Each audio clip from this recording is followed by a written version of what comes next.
TAT સેકન્ડરીની પરીક્ષામાં paper 1માં નિબંધ માટે અગત્યનો ટોપિક છે GSQAAF. શાળાની ગુણવત્તા માત્ર પરિણામથી નક્કી થાય છે? બિલકુલ નહીં.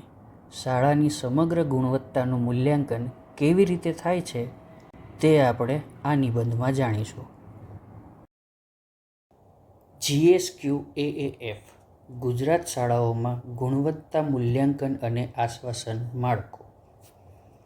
પ્રસ્તાવના: ગુણવત્તાયુક્ત શિક્ષણ એ વિકસિત અને સશક્ત સમાજનો પાયો છે. માત્ર શાળાઓની સંખ્યા વધારવાથી શિક્ષણની ગુણવત્તા સુનિશ્ચિત થતી નથી. શાળામાં શિક્ષણની ગુણવત્તા, માળખાકીય સુવિધાઓ, શિક્ષણ પદ્ધતિ, વિદ્યાર્થીઓનો સર્વાંગી વિકાસ અને શાળાનું સંચાલન વગેરેનું સતત મૂલ્યાંકન જરૂરી છે. આ દિશામાં ગુજરાત સરકાર દ્વારા GSQAAF એટલે કે Gujarat school quality assessment and assurance framework એક મહત્વપૂર્ણ પહેલ છે. GSQAAFનો પરિચય. GSQAAF એટલે Gujarat school quality assessment and assurance framework. તેનો મુખ્ય ઉદ્દેશ્ય ગુજરાતની શાળાઓમાં ગુણવત્તાના વિવિધ પાસાઓનું વ્યવસ્થિત મૂલ્યાંકન કરીને શાળાઓને સતત સુધારણા માટે પ્રોત્સાહિત કરવાનો છે. તે શાળાઓને પોતાની શક્તિઓ અને સુધારાની જરૂરિયાતવાળા ક્ષેત્રોને ઓળખવામાં મદદ કરે છે. GSQAAFના મુખ્ય ક્ષેત્રો.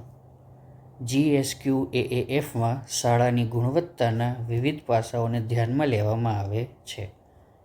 તેમાં શાળાનું નેતૃત્વ અને સંચાલન, શિક્ષણ અધ્યયન પ્રક્રિયા, વિદ્યાર્થીઓનો સર્વાંગી વિકાસ, શિક્ષકોની વ્યાવસાયિક ક્ષમતા, માળખાકીય સુવિધાઓ, સલામતી અને સ્વચ્છતા, સમાવેશી શિક્ષણ તથા શાળા સમુદાયના સંબંધ જેવા પાસાઓનો સમાવેશ થાય છે. GSQAAFનું મહત્વ. GSQAAF દ્વારા શાળાઓમાં ગુણવત્તા અંગે જાગૃતિ વધે છે. શાળાઓને પોતાની કામગીરીનું આત્મમૂલ્યાંકન કરવાની તક મળે છે. તેના આધારે શાળા પોતાની ખામીઓ ઓળખી સુધારણા માટે આયોજન કરી શકે છે. આ પ્રક્રિયા શિક્ષકોને વધુ અસરકારક શિક્ષણ પદ્ધતિઓ અપનાવવા તથા શાળા સંચાલનને વધુ જવાબદાર અને ગુણવત્તાલક્ષી બનાવવામાં મદદરૂપ થાય છે. વિદ્યાર્થીઓ માટે આમાં શું લાભ છે? તો શાળાની ગુણવત્તામાં સુધારો થવાથી વિદ્યાર્થીઓને વધુ સારું શૈક્ષણિક વાતાવરણ, યોગ્ય માર્ગદર્શન અને વિવિધ શૈક્ષણિક તથા સહઅભ્યાસિક પ્રવૃત્તિઓની તક મળે છે. પરિણામે વિદ્યાર્થીઓમાં જ્ઞાન, કૌશલ્ય, સર્જનાત્મકતા, મૂલ્યો અને જીવન કૌશલ્યોનો વિકાસ થઈ શકે છે. શાળા ગુણવત્તા માટે GSQAAFને કયા કયા પડકારોનો સામનો કરવો પડી શકે છે તે આપણે જોઈએ. પડકારો. GSQAAFને અસરકારક રીતે અમલમાં મૂકવા માટે શાળાઓમાં પૂરતી સમજ, તાલીમ, સંસાધનો અને સતત અનુસરણ જરૂરી છે. માત્ર મૂલ્યાંકન કરવું પૂરતું નથી.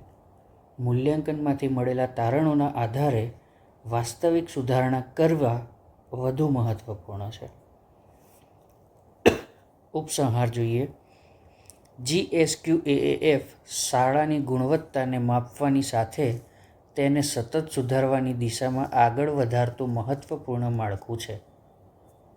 શાળા, શિક્ષક, આચાર્ય, વાલી, વિદ્યાર્થી અને સમગ્ર સમાજના સહિયારા પ્રયાસોથી તેના હેતુ વધુ અસરકારક રીતે સિદ્ધ થઈ શકે છે.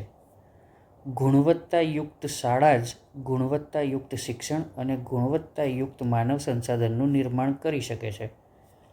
તેથી GSQAAF ગુજરાતની શાળાઓને વધુ ગુણવત્તાસભર, જવાબદાર અને વિદ્યાર્થી કેન્દ્રિત બનાવવામાં મહત્વપૂર્ણ ભૂમિકા ભજવી શકે છે. જો વિડીયો ગમ્યો હોય તો તેને લાઈક કરો, ચેનલને સબસ્ક્રાઈબ કરો અને તમારા મિત્રોને શેર કરો.